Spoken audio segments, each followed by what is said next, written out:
explanation for those who might not have had some. So thank you very much.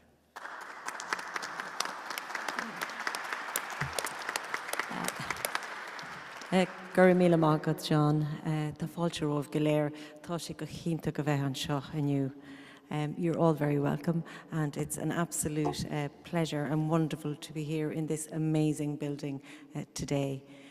Thank you for the welcome that you have given to the Bronze Shoes. I am totally in awe of each of the events we had yesterday, the procession today, the liturgy this morning, the number of people that have turned out.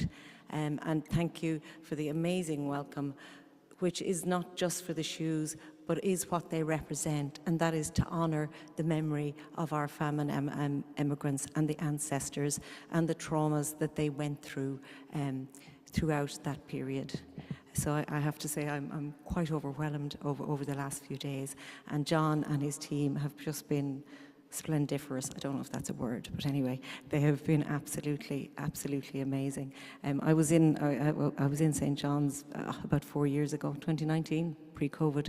So I did know the treat I was coming to. I did know how friendly you were. I did know how Irish you were. So it was even better knowing that as I was coming back, what to expect. So I'm going to kind of try and talk briefly on an overview of the National Famine Way and how did that come about. When you think about that, you can say, well, the National Famine Way was launched in 2019 as an official trail in Dublin, but that's not really the start. The start was, I suppose, initiated by 2 events in Strokestown. So as you know, I'm not an academic, I'm not a historian. My knowledge is very much based in the story of one town and one village. It's very microcosmic, but like all microcosms, it works out into the larger story and helps shed light on the larger story.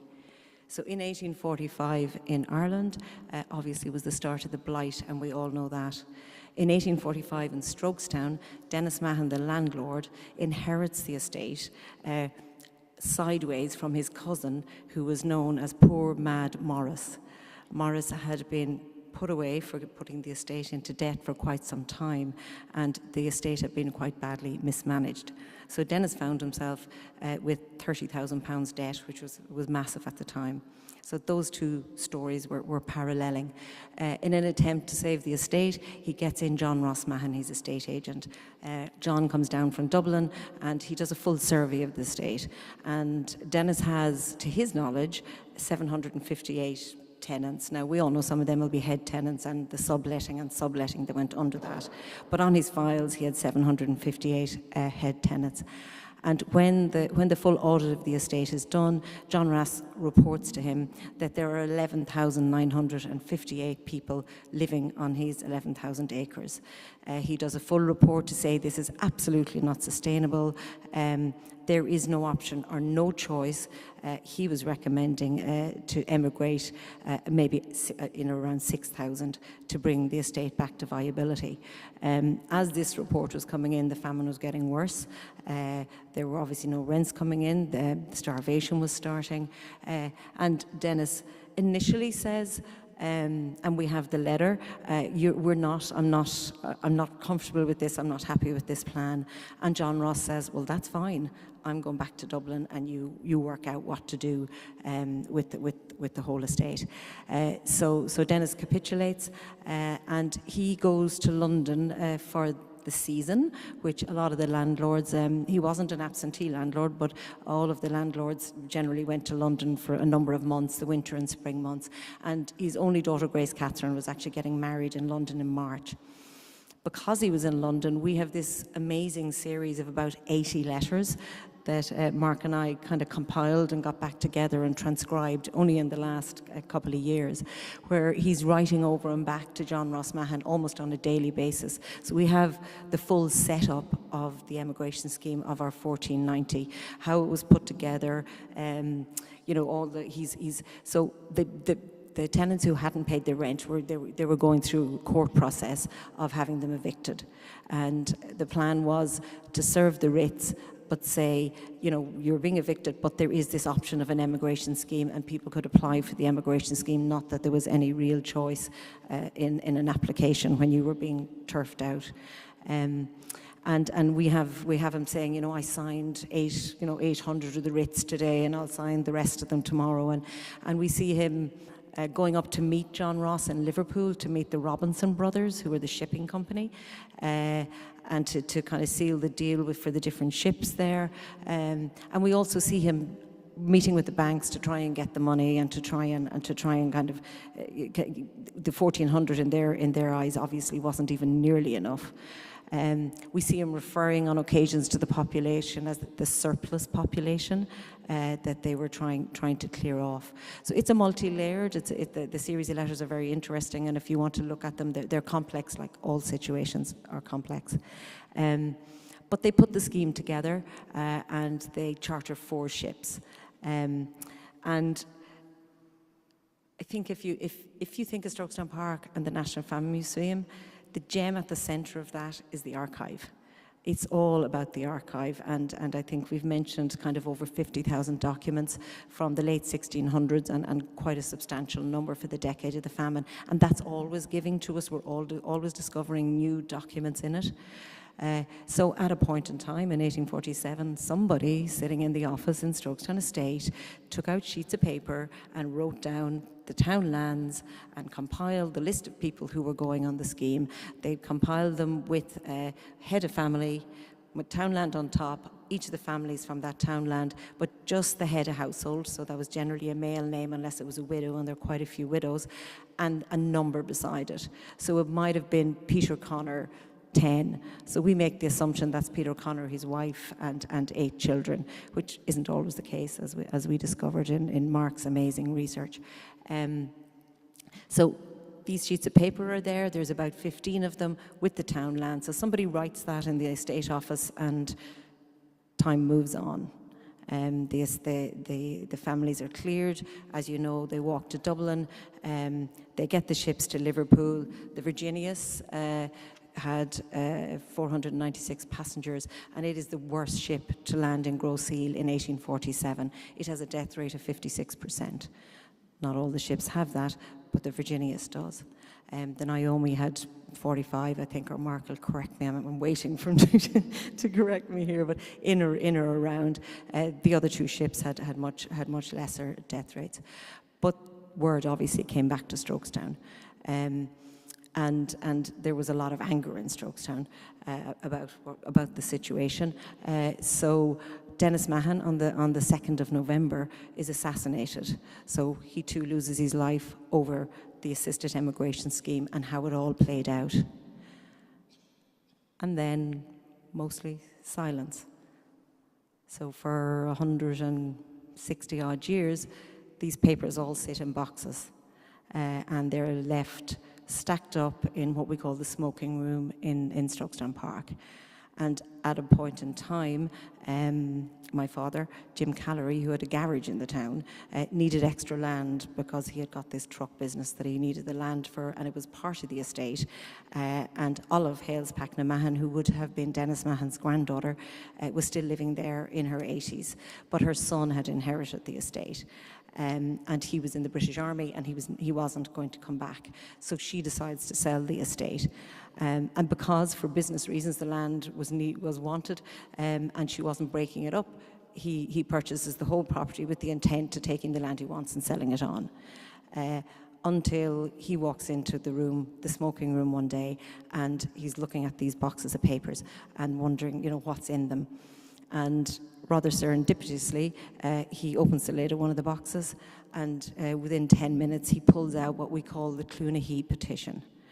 Cloonahee is the townland that my father was born in, that he still lives in, that his father, his grandfather, his great-grandfather, right back to, we can trace them to the 1600s in that townland. And he couldn't believe what he was reading. So it was literally, the plea was saying, our people are starving, we went to the works today, they've turned us away, there's no more roadworks, we can't withstand their cries for food, were the actual words. And they said, we don't want to do anything contrary to the laws of God or man unless pressed to by hunger, which is written in capitals. And then you read the names, the McDermotts, the Caulfields, the Feeneys, all the names that we know from this townland. So he puts he puts that back in the box, and he goes to Olive and says, if you leave the documents, I'll buy the contents of the house. And I think he knows in that moment that he takes on a responsibility, a mantle that most people would, I suppose, not have taken on, and that changes the fate of Strokestown Park forever, that moment and that find. And I often think to myself, like, did he find it, or did it find him? Because in these moments of serendipity, I think a lot of things were changing in Ireland, the peace process had happened, and it was very much a time when we were beginning to be able to talk about the famine, that the veil of silence was beginning to lift around the stories of the famine. So it was, to me, it was in some ways, I think, they said, it's our turn now, we want you to tell our story. Who's going to tell our story? The time is right and is beginning. So that was a very important moment. And then, as you probably know, the National Famine Museum was set up there, and the estate is now open. You have the Manor House, so you can see all the riches that were associated with that. And then in the stable wing is the story of the people that effectively supported that estate for hundreds of years, until the period of time that they couldn't, and then had no choice but to leave and to emigrate. And then, jumping forward to 2013, we'd always known there was an emigration scheme, and we had thought about 1,000 people, but we didn't have any details of it or any real knowledge. And what surprised me as well was there was no real sense in Strokestown that the connection was back to Canada, that's where the families had gone. Again, all of that had kind of been covered in the veil of silence as well and been slightly lost.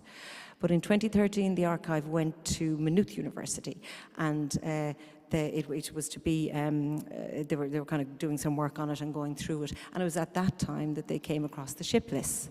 So all of a sudden we had the names, we had the townlands, we had the numbers, and we had a much deeper sense of what, you know, who had been part of that emigration scheme.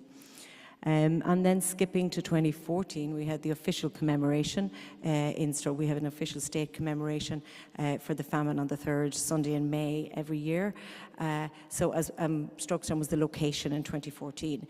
And the Department of Arts and Heritage says for each of those official events, they give a small amount of money to put up a commemoration piece.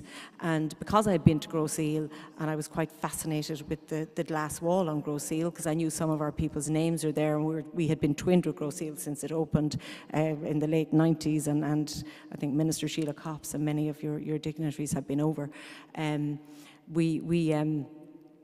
We decided that we were going to put up a glass wall with our 1490 names, and it was going to mirror the Groseal wall in text and script size and all of that. So that was unveiled in 2014 as part of the commemoration. And I always remember that day, oh my God, it rained torrentially. It rained so bad all day.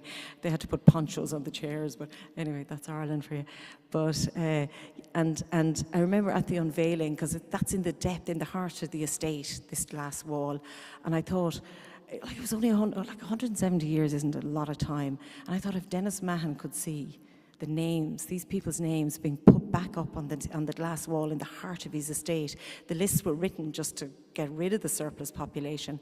And that really was one of those moments for me as well. And it was from that event that we thought, you know, we know about the famine ships, or we know a bit about the famine ships, but what was their last journey on Irish soil like? You know, where was that, and how did that go? And that must have been really kind of emotional for them. And we learned then that they had walked to a village nearby called Clondra, which is about 20 kilometres from Strokestown, and that is on the banks of the Shannon. And the Royal Canal comes directly from Dublin into the Shannon at that point. So we knew they had walked from Strokestown to Clondra, and then this 145 kilometres further into the quays in Dublin. And we have reports in the papers that Mark has found, and so that was. And we decided then we'd do that just once. We'll do a commemorative walk in 2015, and a group of 5 or 6 of us did it. And literally as we walked, there was local, national, international interest in what was happening. And paralleling with that then was Mark's work in the University of Toronto, another rather serendipitous meeting in Nijmegen, of all places. So it's interesting where you bump into people at a conference in Nijmegen in the Netherlands. I'd had a conversation with Mark that we had found these names, and Kieran Riley, who's the historian in Ireland, had written up the list of names. And I said, look, can I pass you the baton? Will you try and find them in Canada? Will you try and see what happened to them? And as Mark had said to you, he spent years and years, and I do understand the grueling work and all of the records and the travel tickets and all of the depths of the research on that. And that was amazing, because to us we were renaming, and I think in renaming you're giving back some sort of dignity. Unfortunately not in their lifetime, but there is a responsibility as historians at this point that we could still give back a little bit of dignity to these people, to have their names back, to have their memory back. So that work was kind of going on parallel to the walk. Waterways Ireland owned the canal, so we were.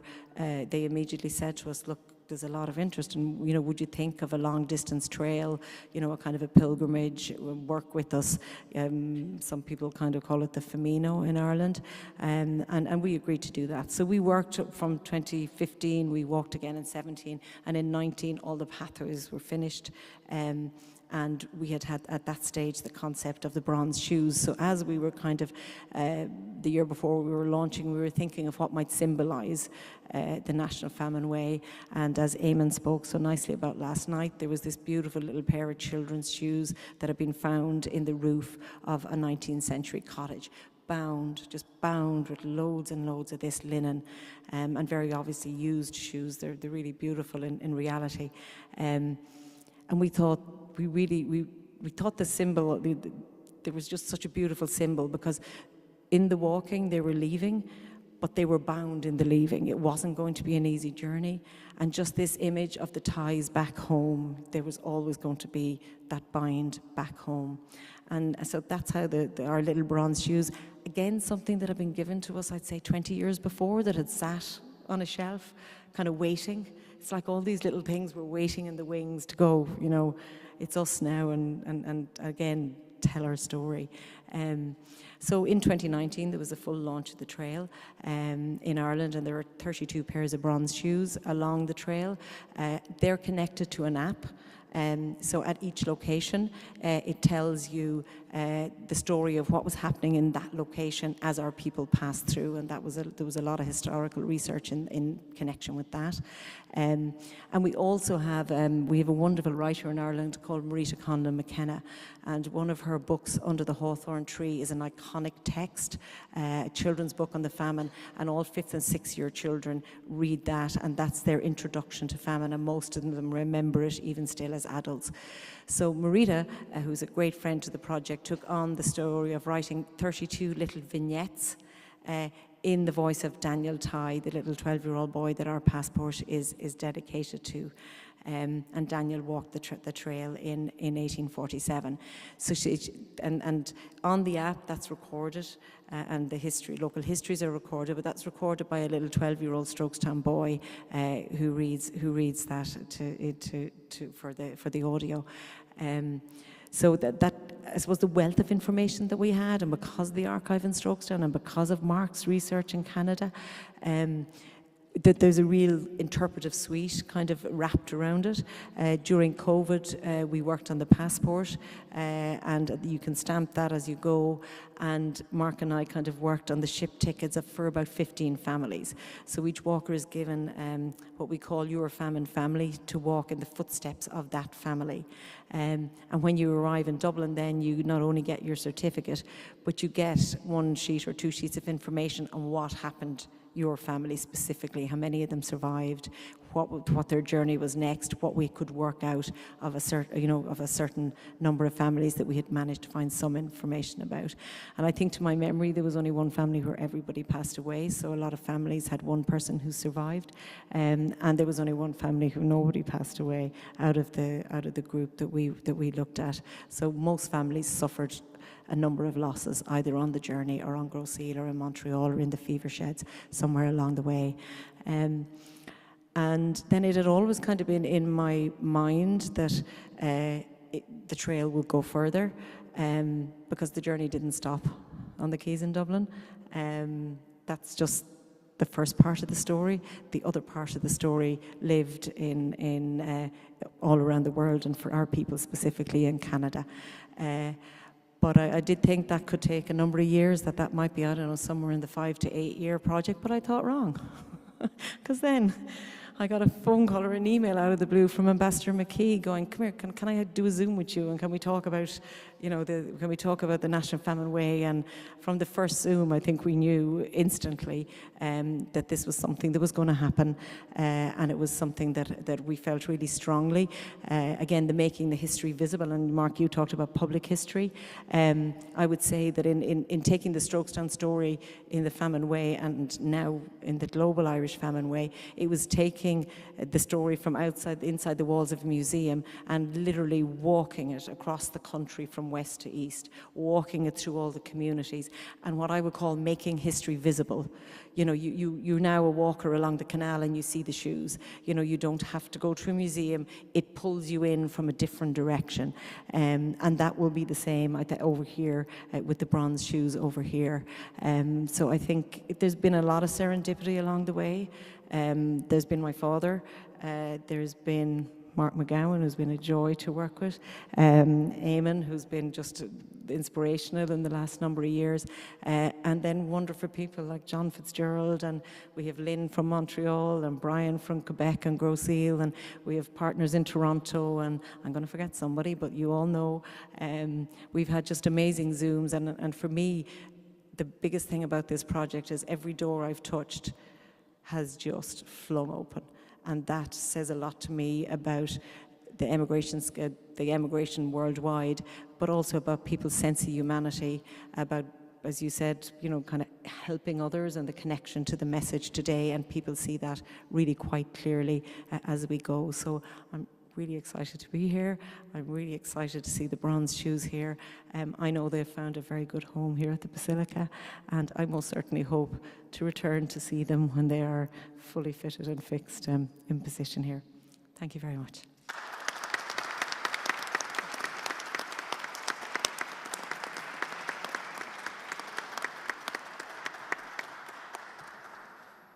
Thank you very much, Carol.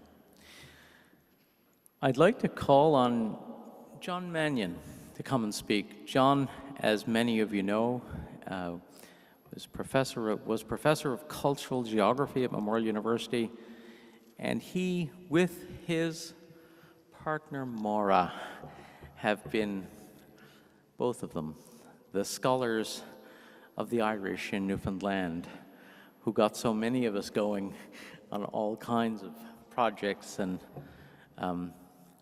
inspired by their scholarship, and of course the work too of their son Patrick. So it's been a tremendous gift to the Irish diaspora and to the people of Newfoundland and Labrador. I don't have to tell you the kinds of things John has written on. He has written scores of articles. He's got a number of books, monographs to his name, but the magnum opus in many ways has been the MannionCollection.ca, which is based on 50 years of research by himself and Maura, based on their file cards, which the Government of Ireland, Memorial University of Newfoundland, and the Newfoundland Statistics Agency digitized into a searchable database. It's astounding. It's absolutely astounding. So, John.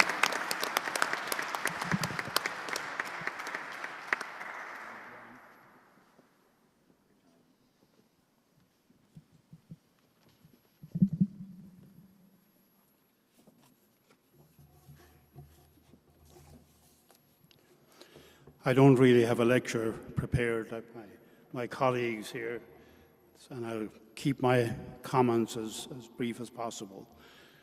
I just want to reflect on the events of the 1840s and Ireland's connection with Newfoundland. And I began when John first emailed me or called me and said he had a communication from the ambassador about this event. This was about a month ago, and he went on to explain what they had planned. I was very impressed. And I said, there's one problem with me. I said, there wasn't an Irish famine migration to Newfoundland. I said, you know, from all the data I've got,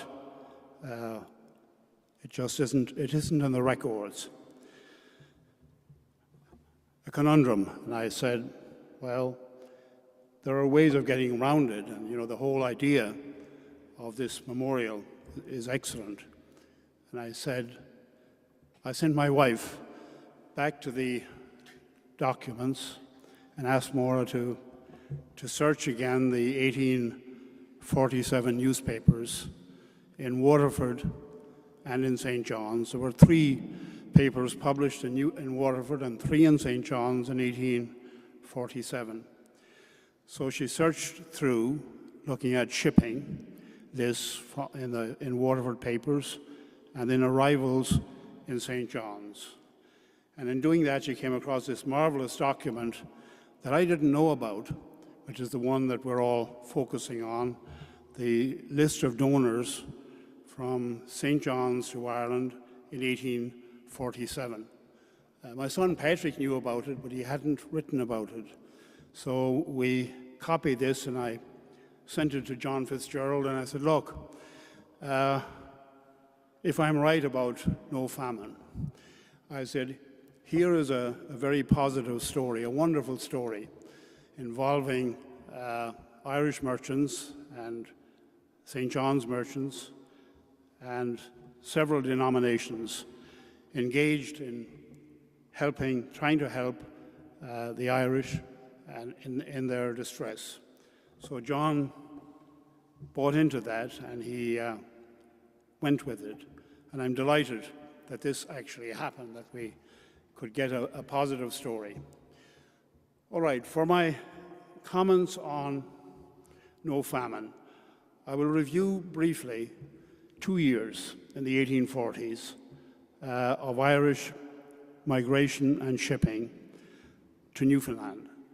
I'll take 1844, which is roughly 2 years before the outbreak of the famine in late 1846 in Ireland, and then I'll take 1847, Black 47. Our data come from the sources I've mentioned, the newspapers and all kinds of other records. In 1844, there were 21 ships that arrived in St. John's from Ireland.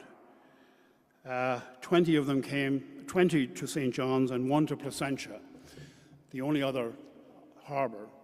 And the Placentia migration, the Placentia ship, I know very well because I spent a lifetime studying the sweetmans of Newbourne and Wexford and of Placentia.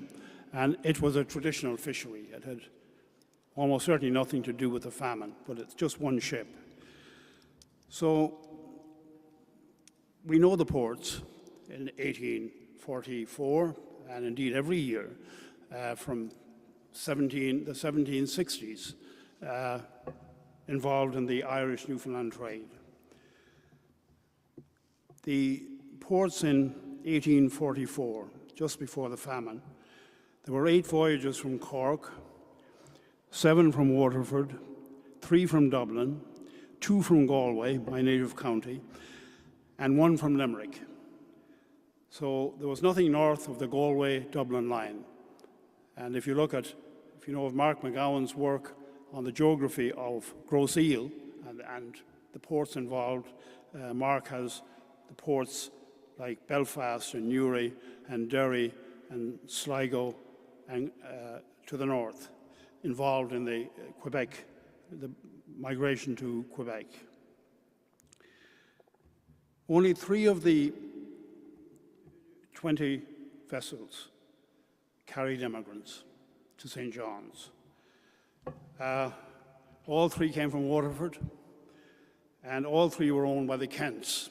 That's John Kent in St. John's, who was shortly to become the 2nd Prime Minister of Newfoundland, and his brother James Kent in Waterford.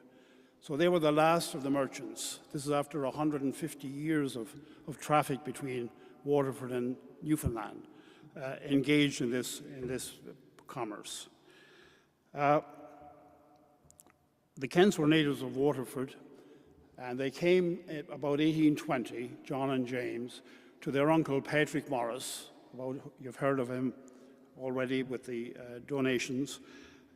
He was their uncle, and he set them up in trade. So they've been in this trade for at least 20 years, 25 years, since the mid-1820s. The Kents continued the traffic right through, even past 1850, but it was small.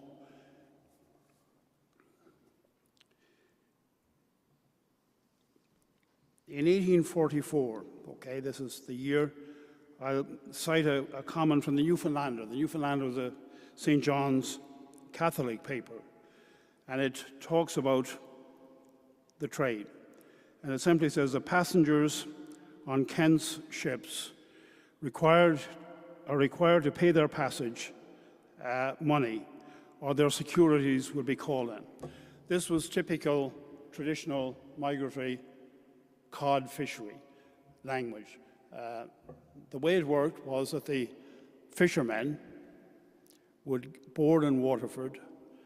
Their passages would be prepaid or already arranged, and they would come here and they would work for the summer, and then in the fall the shippers or merchants would be reimbursed. So I just cited as an example of the fishery going through.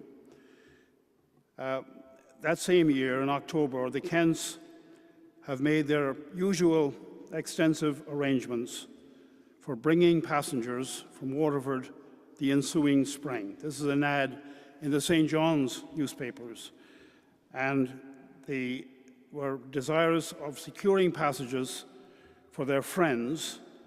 Their friends should contact their office. Now, friends are kinfolk or fellow Irish settled here who would pay the passage once they arrived to the shipper, in this case the Kents.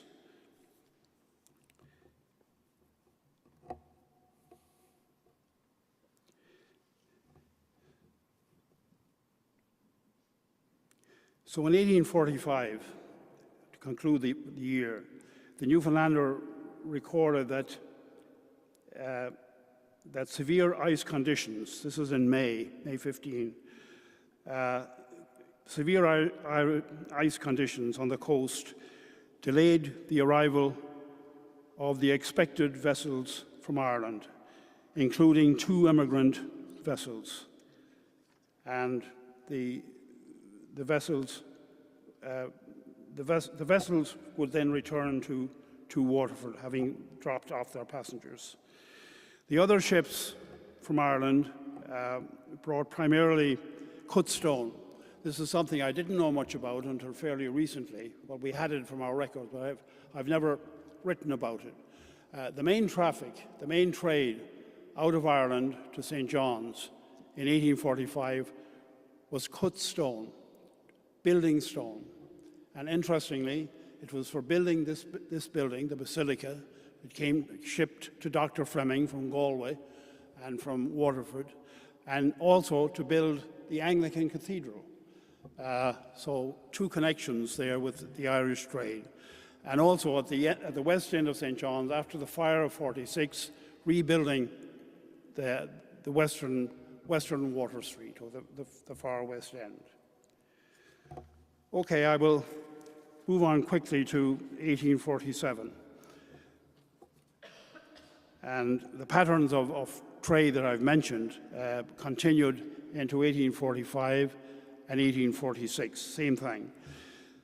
In 1847, there were only 14 voyages from Ireland to Newfoundland. They brought 744 passengers. Now, before that, in the previous year, in 1844, there were about 400 to 400 passengers. So this was a little surge in the number of migrants, and no question that the famine must have some impact, but I don't know. I just simply suggesting, because the numbers jump up to 744. The numbers are tiny compared to what Mark McGowan reports from Gross Eel, or even into St. John, New Brunswick. There's small, very tiny migration. We have the breakdown of men and women, or male and female, okay? There's no mention, by the way, of children. I'm not saying they didn't come, but we have no record of them. So male, female, and men outnumbered women 2 to 1. And that again is the traditional fishery. It was a male-dominated occupation, and men in 1827 would be 4 to 1 for women leaving Ireland. Eight ships in 1847 carried passengers into St. John's. 12 of these came, of the 8 ships, of the 14 ships, 12 came from Waterford and 2 from New Ross, the port of New Ross, which sometimes was subsumed under Waterford, so we can't be certain when they say Waterford that they're not including New Ross, the nearby port. Most of the vessels that sailed were Irish-owned. Most of the sea captains were Irish. One ship was called the Michael Anthony Fleming, and the captain was none other than John Fitzgerald. He's everywhere. So this was very much an Irish-dominated, as opposed to the English dominated the traffic in the 18th century. It was English ships that came into Ireland, into Waterford and New Ross and into Youghal and Cork, and recruited the passengers and collected the provisions, salt, pork, beef, butter, for the fishery. By this time, by the 1840s, the 1830s, Waterford had taken over, to a great extent, the traffic. So you can say that during the Great Hunger, the Black 47, that the small amount of shipping that we have and fairly small, relatively small number of passengers, that it was very much an Irish-directed, Irish-owned enterprise. The Bolivar has been mentioned as a ship.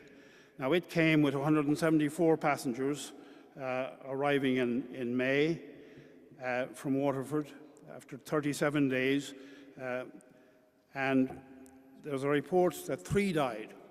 Of the 174 passengers, 3 died, including, or adding, in addition to the mate, Thomas Conway of the Bolivar, who fell down the hold of the ship and died. I'm not saying that others did not die. I don't know. But even if 50 died in 1847 from these records, there would be consternation. We had 3 newspapers here, and they were watching. They were afraid of the cholera, and they already had attempted to set up a kind of quarantine station on Prosser's Rock across the harbour in St. John's. And they had appointed Dr. Kiley, who was a colonial medical man, to board the ships and to check for disease, typhus. And with the Bolivar and with 1 or 2 other ships that came in, they came into the harbour. They'd have 150, 200 passengers, and the record shows that they came in and their friends were on the shore waiting for them, and they were told not to leave the ship until they were checked out, but they couldn't wait. They just jumped off the ship and they landed in St. John's. So I'm giving these examples in terms of my theory that there was very little by way of famine immigration, in my view, to Newfoundland. In 1848, the number plummeted from 744 number of Irish to about 160, and it's stayed down, 49 and 50. So this migration was virtually over by 1847. Okay, thank you. I'll leave it at that.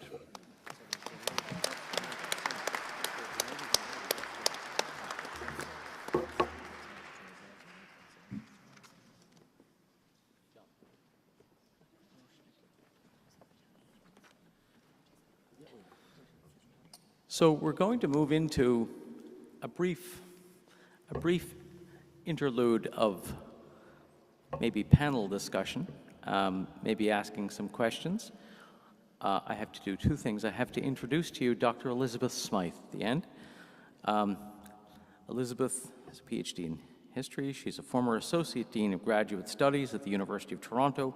She's a historian of women religious. She's a fellow of the University of St. Michael's College, and along with Mark McGowan and I, we're all past presidents of the Canadian Catholic Historical Association.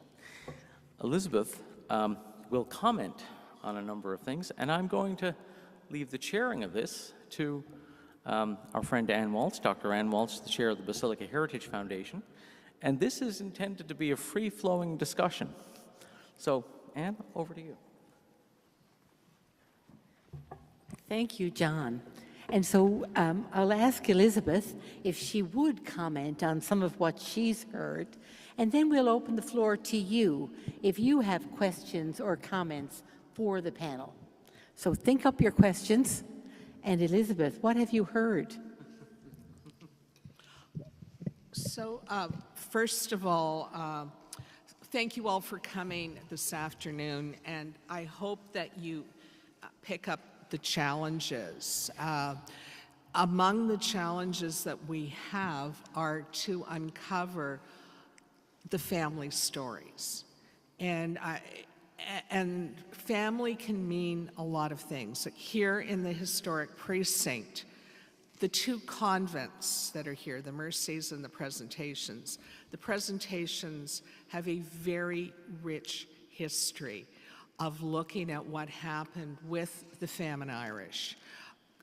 In the commemoration in Hobart, Tasmania, the Presentations gave the statue of the child as part of the commemoration. So we need to hear more stories about how families, how the history of the family has been communicated, or in your own family history, so think about that. The role of serendipity in archives, the fact that these shoes serendipitously were, became symbolic of taking it along. So what do we in fact hold within our own family records? Where is the material culture? The power of families. I think about Mariana O'Gallagher, and you have a great family story there to tell about Grosse Seal, the role of family and community, and going forth.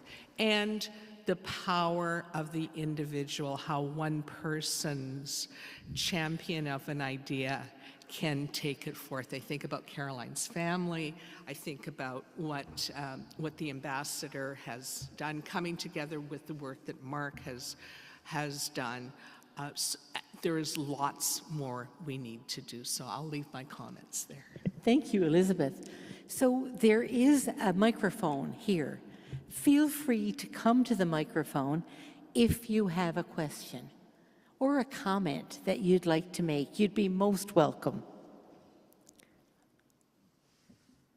And here comes Gary.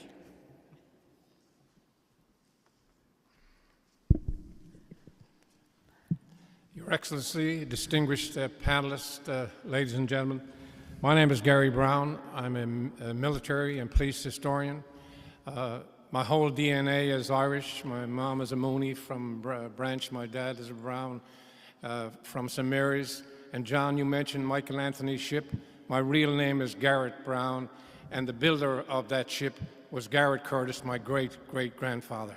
So there are so many stories to tell and things. But firstly and most importantly, Your Excellency, I want to thank you, Carolyn and Mark, for bringing our DNA, the shoes here, from our people to this place. And you couldn't have found, as you know, a better place to start it off with this proud Irish bastion.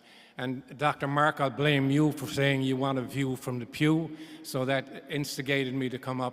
And Mr. Ambassador, as you go forward with this tremendous story that you're going to tell in all these places, sir, if I may be so bold to give you a little bit of more important information from here, that as everyone knows, in 1949, Canada joined Newfoundland. So,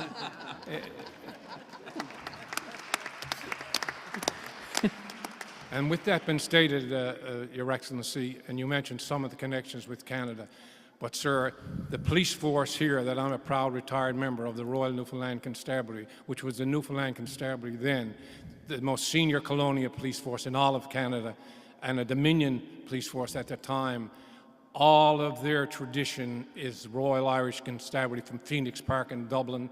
And the uniform, sir, that we wore was made by John Ireland and Sons of Dublin right up until 1939.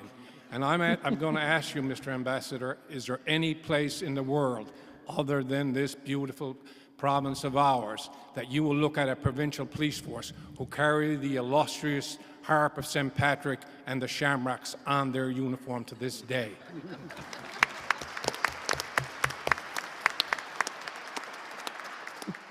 So I ask you, Your Excellency, as you go forward telling those Canadian stories, if you wouldn't mind, for the sake of your Irish brethren here in Newfoundland, to mention that. And my wife is a Cleary from Riverhead Harbour Grace. She has the green eyes and red hair, so she's also so proud with that Irish thing. Thank you so much for coming, and may God bless you on your journey, and we're so proud of you. Thank you very much.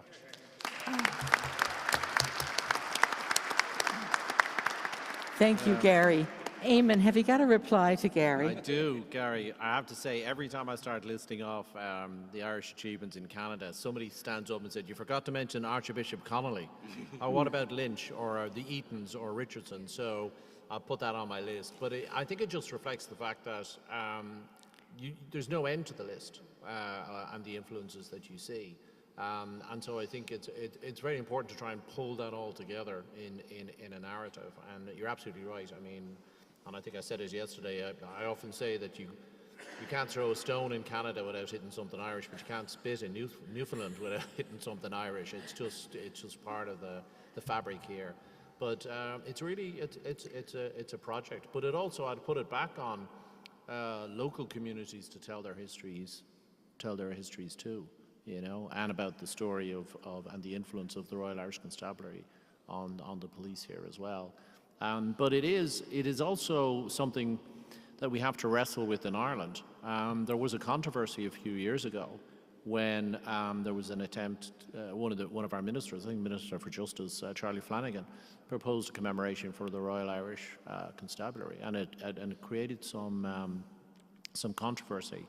So we've made huge progress in Ireland in terms of remembering the Irish involvement in the British Army, or the Irish less so on the Irish involvement in Empire, but certainly we've begun to recognise that.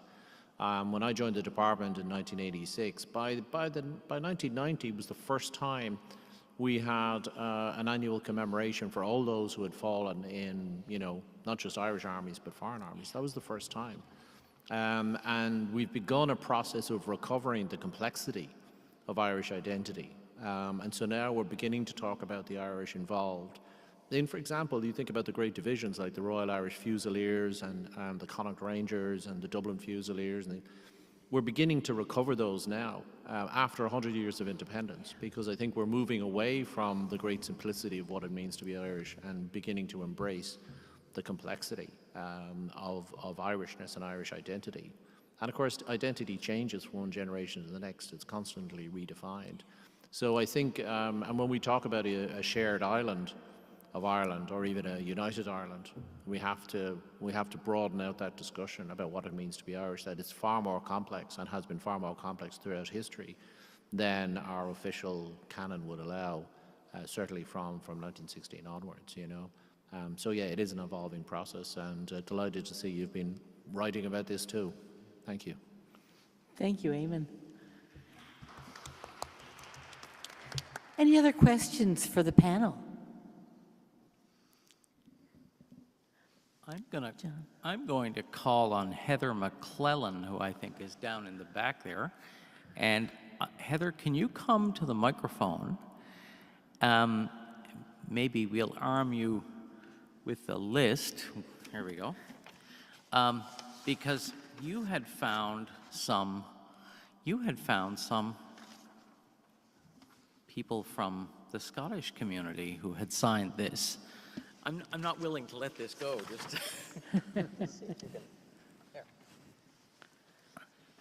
So what strikes me about that morning courier in this community is they ain't all Irish.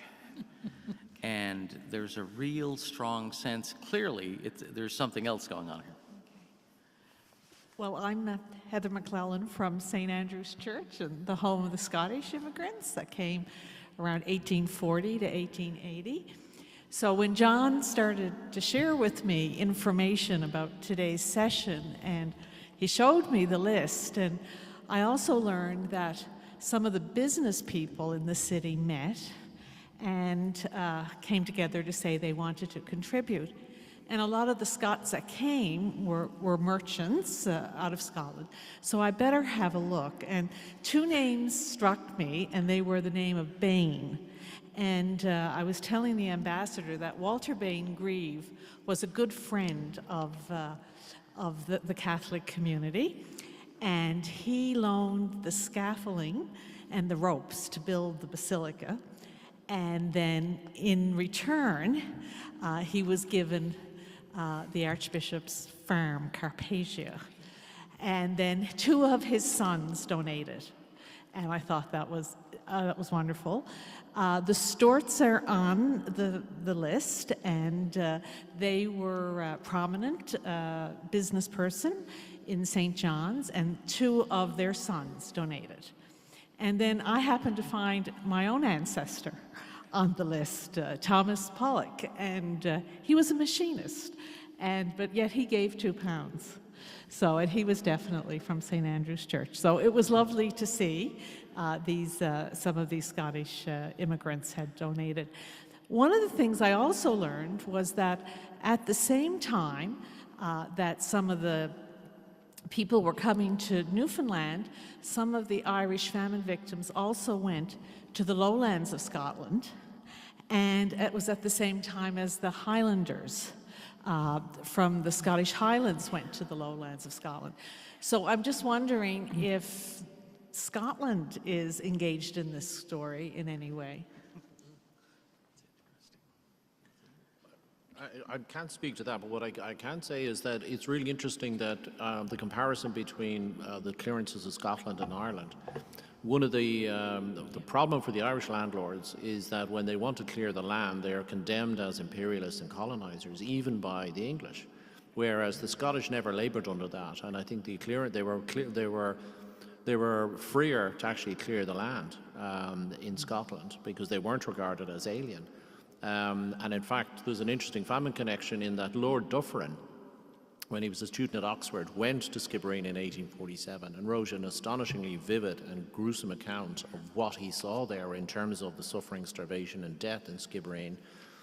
And he publishes this and raises funds himself. I think he did raise up to £1,000, and was deeply struck by the fact that we needed land reform in Ireland. And he writes a book called Irish Emigration and Land Tenure, and for 20 years he campaigns for land reform in Ireland. And his point is, the land is private property. You can't just condemn us as colonists, but let the British government buy the land off us and sell it back to the tenants, and that'll solve the problem. And they ignored him. But in the Land Reform Act by Gladstone in 1872, there's an effective kind of statement that there is a moral right, the Irish tenants have a moral right to the land, which Dufferin read as essentially a condemnation of his own class. And once the 72 Act is passed, he begins privately selling off his estate and enters public service as a diplomat, and eventually becomes Governor General here. It's only eventually in 1903 that Dufferin's recommendation is implemented in the Wyndham Land Acts, which was developed actually by Irish landlords meeting in conference in the Mansion House with John Redmond, and the problem is solved. So there's a really interesting parallel discussion about land tenure after the famine. But what you do end up with after the famine is you end up with a socially re-engineered society.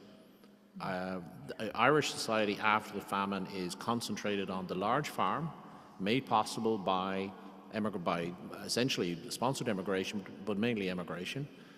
A change in social values, so only one son will inherit the farm. They're not going to divide it up anymore. And you have, essentially, you've got the farm, the pub, and the church become the iron triangle of Irish social life after the famine. Now, it's happening before the famine, but really the famine does confirm this pattern. You have the strong farming class that emerges, and then you have the land war. And the experience in Scotland is very different because the clearances have been much more effective.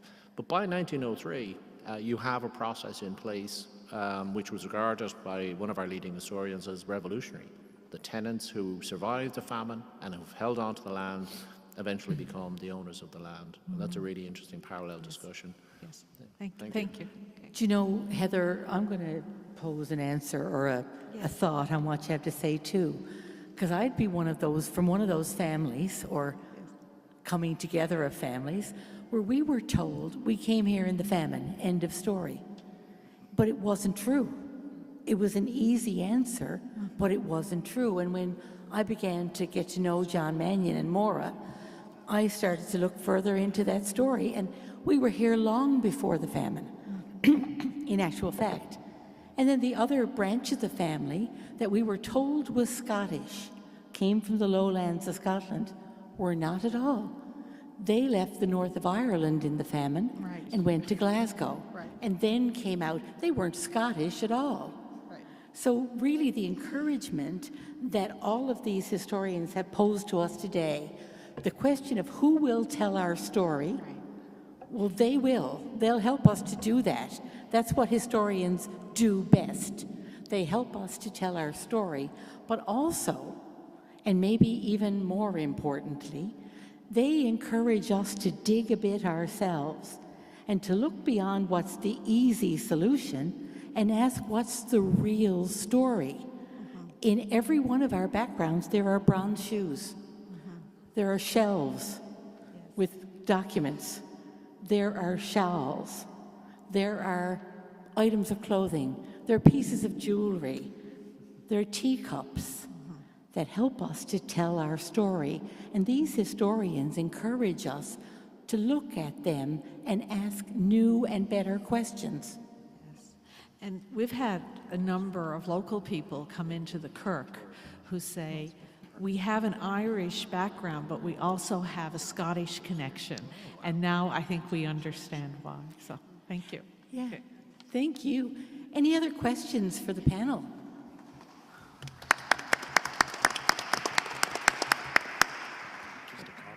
Just a comment. Mark is going to make a comment, and then John, I think.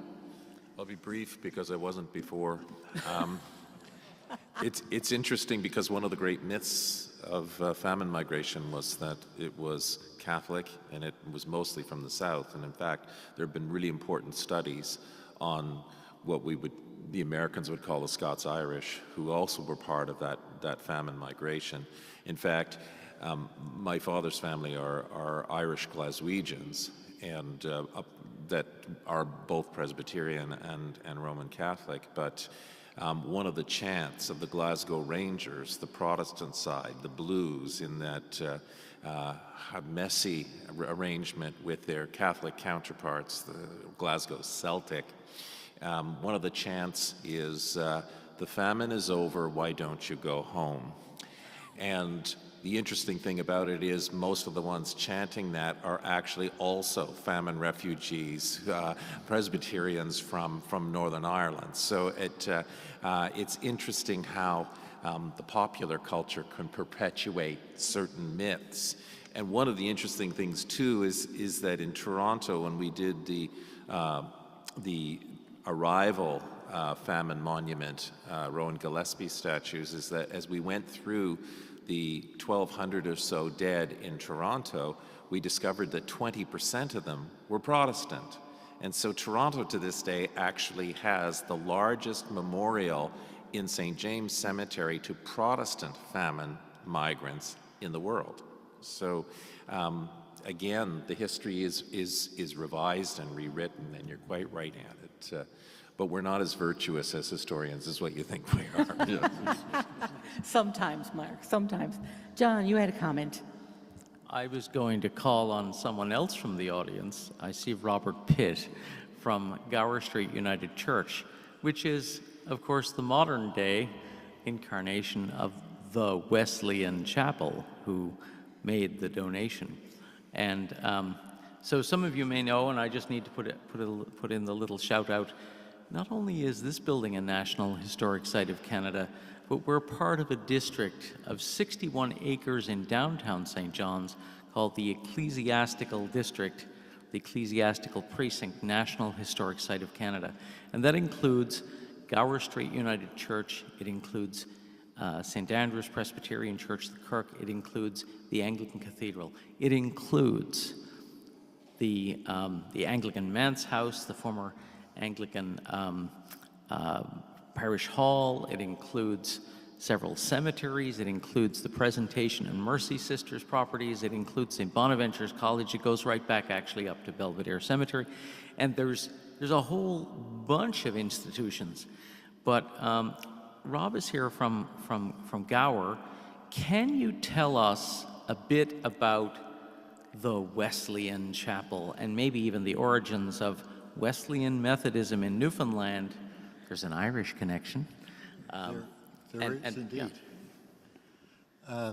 Thanks, John, and thanks to the panel and the organizers. It's been a fascinating event. Learned a lot and very much enjoyed it. Yeah, as John notes, Methodism, John Wesley's connection, came to Newfoundland first in 1765, first to Newfoundland in Conception Bay, but also first to what became Canada as well. And that first preacher who came out here was Irish, Lawrence Coughlin, who interestingly was sent out by the Anglican Church and started preaching Methodism in Newfoundland. So he came out on the Anglican dime and started preaching. Of course, at that time, Wesleyan Methodism was still a reform movement, intended to be a reform movement within the Church of England, the established church, but became dissenters. And then Gower Street Methodist Church, which was established in St. John's in 1815, when it came in from the outports, started with a close association with the Congregational Church in St. John's, and then in 1815 built its first chapel here, which was burned a few months later in the Great Fire of 1816. The chapel survived the fire of 1846. We were far enough away. But then again, the next church was built, Gower Street Methodist Church was built, opened in 1857 after the second chapel we outgrew. But then we lost our third church in the Great Fire of 1892, along with so many others. So, yes, and the Wesleyan Chapel of 1847 that's mentioned in the newspaper account, the only congregation here at the time was Gower Street Methodist Church. And it was, I think I counted, the 7th largest donation as a group on the list. I mentioned that to Heather, and she immediately went out and looked for a Presbyterian on the list and added them up to see if it came up. There were also individual Methodists on the list too, but the collection that was done at the Gower Street congregation was notable for the time. And a lot of the individuals, even though the church wasn't burned, a lot of the individuals did suffer in the fire as well. And of course, we're now Gower Street United Church, because in 1925, several Protestant denominations joined to become the largest Protestant denomination in Canada still today. And we joined in Newfoundland the Canadian United Church of Canada 24 years before Canada joined us, as someone said earlier. And in Newfoundland, it was some of the Congregationalists, the Methodists primarily, but the Presbyterians in Newfoundland held out on their own and didn't join the Union. I think about 80% of the Presbyterians in the rest of Canada did join in. But it's wonderful still to have the separate Presbyterians, Anglicans, and Roman Catholics in this important ecclesiastical district. And again, thanks for the opportunity to bring more of our roots here and celebrate them together. Thank you.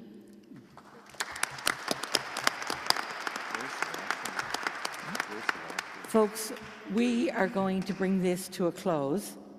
I want to thank you for coming and being part of this wonderful experience.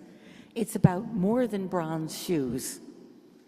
It's about what the bronze shoes mean to us and what they uncover about our story and how we are connected to a journey of peoples over time to this place, and how our story has unfolded, or our stories have unfolded here.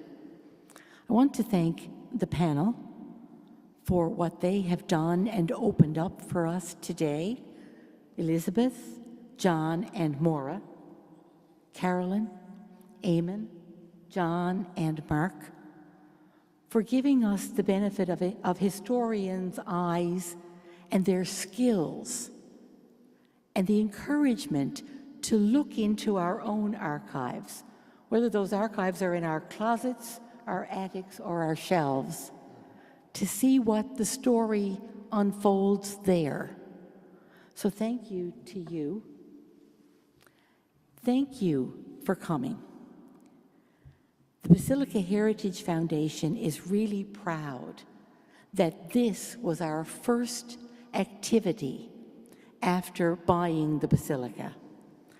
We are delighted and honored to be given the sacred trust of continuing to make this place available to people of Newfoundland and Labrador and beyond.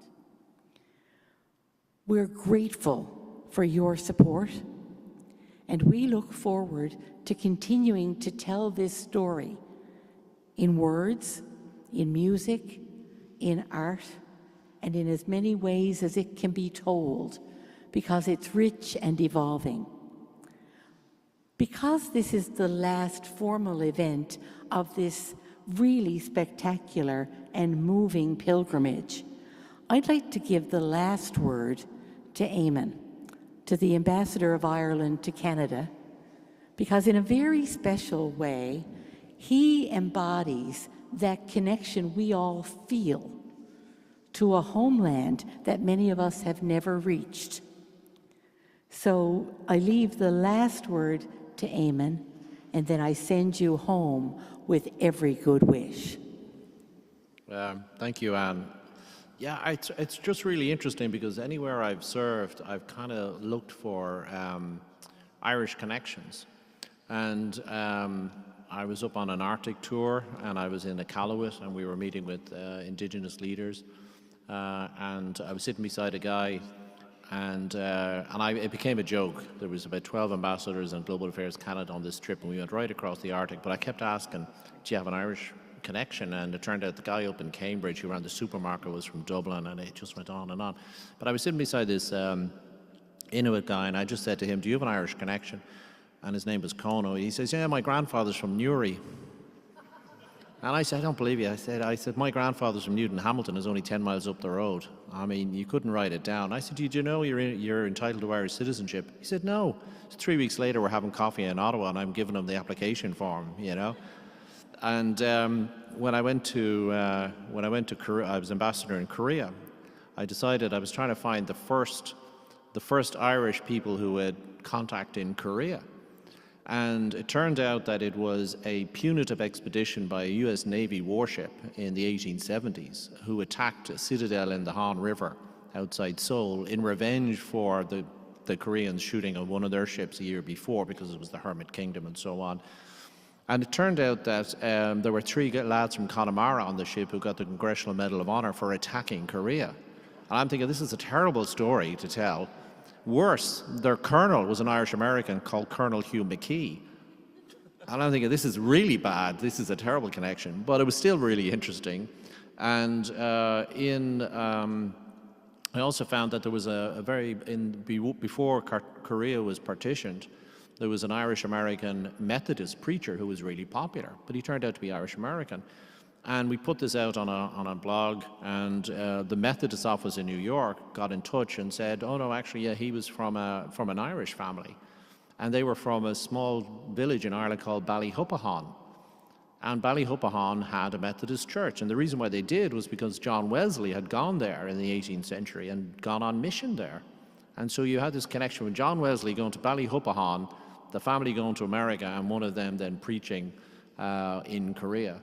When I was in Israel, I discovered that the founding father of the Israeli Defense Forces was a guy called, he's just gone out of my head for a minute, John Henry Patterson. And John Henry Patterson was basically the Jewish version of Lawrence of Arabia. And John Henry Patterson was so taken with the whole Hebrew Jewish tradition that he demanded that there be a Jewish battalion formed in this First World War. And the British Army was anti-Semitic, didn't want to do it. So they gave him charge of a mule brigade. And the mules were taking ammunition in the Gallipoli campaign, and they distinguished themselves so much that he was finally given permission to raise a Jewish battalion. And he raised them in the East End of London. And they marched through London, and they fought in Palestine. And they were the first organized Jewish military unit in the Holy Land since the fall of the Second Temple. And he became great friends with Bibi Netanyahu's father, who called his firstborn son after John Henry Patterson from Ireland, and Jonathan, who was killed in the raid in Entebbe. And when I was ambassador in Israel, coincidentally, John Henry Patterson's remains were removed from America to the Jewish cemetery. And that's where Netanyahu talked about how influential this character had been. And Patterson was actually the subject of a Hemingway short story called The Short Life of Francis Macomber. So you just had all of, everywhere you just make these connections constantly, but nothing compares to the experience of being in Canada and finding these connections. And the more I found, the more I discovered. It just kept going on. It was just like pulling a fishing line. It just got more and more on it, and it's really been fascinating. And I think I speak for myself and Mark and Carol in saying that this project has been a fascinating one. It's happened quite quickly, actually. Things fall into place. But as Caroline alluded to as well, when it comes to the famine, as Christine Kennedy said to me, you've joined the club of famine obsessives. But it always seems to be surrounded by ghosts. Just things seem to happen that make connections that you didn't think were there, and you can put it sometimes down to human energy, but you can also feel there's just something kind of at work there. And as Carolyn said about the way the National Famine Museum emerged from this wreck of an old house, now it's probably one of our most popular public institutions. And telling a story, and this is an interesting point as well, we don't talk about the famine in Ireland that much, or we certainly hadn't, because there's a lot of guilt. The strong farming class that emerges, they all know, to this day, farmers know whose land was occupied by famine immigrants and people who died. And the response to the famine is always much stronger in America or Canada because they're famine people. But in Ireland, there's been a silence around it. And what Carolyn and her father have done is make us talk about this and learn new things. And so the other point was that the cliche of the rapacious landlord evil people, it's just not. It's just a cliche, you know.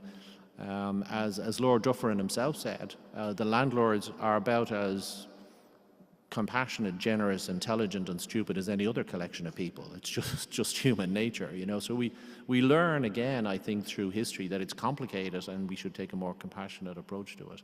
But it's been, I think, again, the fact that we started here in Newfoundland for the Global Irish Famine Way says something as well. It kind of fell into place, you know, between the ship coming and then discovering the connections with the famine. And, you know, as far as we're concerned, one footprint is enough.